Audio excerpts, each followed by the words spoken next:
How's it going, everyone? Welcome back to Forza Horizon 5. 4 car manufacturers are returning to Forza Horizon 5 in the next update, Series 24. Alfa Romeo, Fiat, Lancia and Abarth, they are all returning in the next update. Now this is fantastic news. We all like to see returning things to the game, whether that's a car, a manufacturer or a brand like Rocket Bunny. I want to quickly talk about this today, about how manufacturers, brands and cars go missing from Horizon games but then later return, as not all of this is on purpose. We all give Playground Games a bit too much stick for removing cars and recycling them by just re-adding them. Same with manufacturers like that's coming back now. It's a lot more complicated with that, with licensing and stuff like that, which we're going to touch on.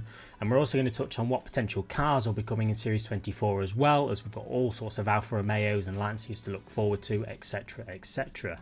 Now, we all know that it's not news that cars and manufacturers and brands go missing between Forza titles. For example, Forza Horizon 3 had Toyota, Mitsubishi, all that jazz. Forza Horizon 4, when that released, didn't have Toyota and it didn't have Mitsubishi, which was a big deal back then. Everybody missed the Supra and all the other goodies from Toyota and Mitsubishi. Now, later down the line, Toyota and Mitsubishi returned to Forza Horizon 4 as if nothing happened, which was fantastic to see. Now, my point is, I would not blame Playground Games for all of these missing cars and manufacturers that we all love. Licensing. Licensing is a huge thing. Now, very briefly, what the licensing is, for anybody who doesn't know, is every car manufacturer, every brand, everything has licensing. Playground Games have to pay and arrange these licenses with the manufacturers themselves to be allowed to have these things in their game. Now, these licenses are game specific, so they might only have a license for a certain car for the next Horizon game, but they might not have it for the motorsport. So that's why we see cars in motorsport that aren't in Horizon, that it doesn't make sense to some people. Oh, it's in motorsport, why can't they just add it to Horizon? It's not as simple as that. They might not have the licenses for it. They might try to get them, but they just might simply not be able to get them. Quite a lot of it is out of Playground Games' hands. I would say there's a chance that some cars and some things that are missing between titles, they might have pulled out for by their own choice, that they want to re-add later on. It's certainly possible with some things, but I'd say the majority of the things, it just comes down to licensing. Now, obviously, the whole point of that is that next update we're getting Alfa Romeo, Abarth, Fiat and Lancia all returning. To me, it just makes sense that they've got the licenses sorted out and they are finally coming back. If you actually Google what sort of corporation owns Alfa Romeo, Abarth, Fiat and Lancia, it's all the same one. I think it's called Stellantis or something. They own all sorts. They own Peugeot and Dodge and just loads and loads. But it makes sense that all 4 manufacturers returning are all assigned to that sort of corporation. That corporation's obviously given the green light to get these licenses sorted back in Horizon 5, and here they are. So what I'm trying to say is it's nothing but good, really, that manufacturers and corporations want to stay in these Horizon games, because Rocket Bunny was missing at the beginning of Horizon 5 and that came straight back. These 4 manufacturers are missing, these are coming back. As I said, Toyota and Mitsubishi, Horizon 4, they soon came back. Now, not everything has returned. We're still missing Tesla, we're still missing Rolls-Royce. Will they come in the future? Potentially. I can definitely see why Rolls-Royce don't want their luxury prestige cars in a game that's sort of based around doing whatever you want with the cars. I can imagine Rolls-Royce don't really like that. Tesla, I don't see why Tesla's not in the game, because Elon Musk's a bit of a rogue boy. If you're finding this video helpful, guys, please do consider subscribing to the channel. You won't miss any videos like this. If you liked it, do you want to see more? But yeah, it's all great to see. I'm not a licensed expert. I'm not going to sit here and pretend I know everything about everything to do with licenses. And oh, my camera's out of focus. Yeah, I'm not going to sit and pretend I'm an expert, but I can at least tell you guys, don't give Playground Games too much grief when your favourite cars are missing between games, because they want to add the cars. If it was in a previous game, there's no reason why it can't be in a future game. It's already scanned. The only thing that's in the way are the licenses.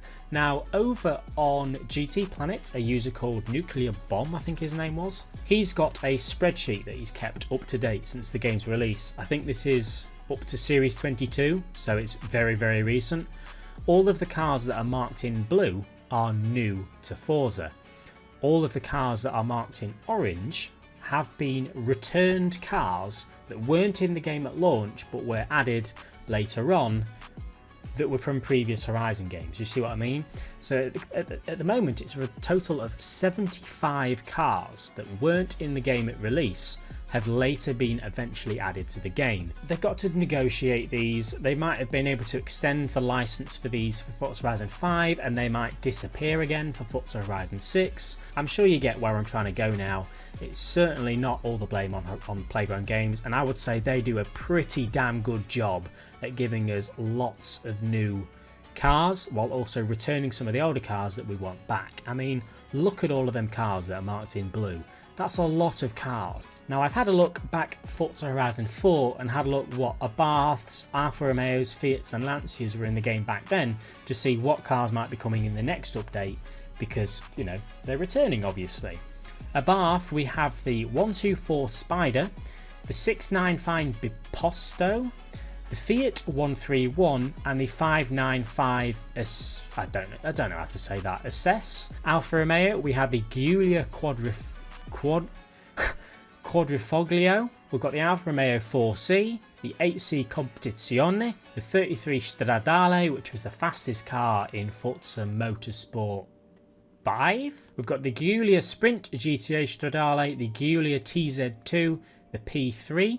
We've got the Fiat 124 Sport Spider. We've got the Lancia Delta HF Integrale EVO, or Evo. Lancia Delta S4, Lancia 037 Stradale, Lancia Stratos HF Stradale, Lancia Fulvia Coupe Rally 1.6 HF. Those are all 17 Alphas, Lancias, etc. that were in Horizon 4 that obviously have great potential of being in Horizon 5 next month. It's obviously possible that not all cars will return because individual licenses are a thing, like I said.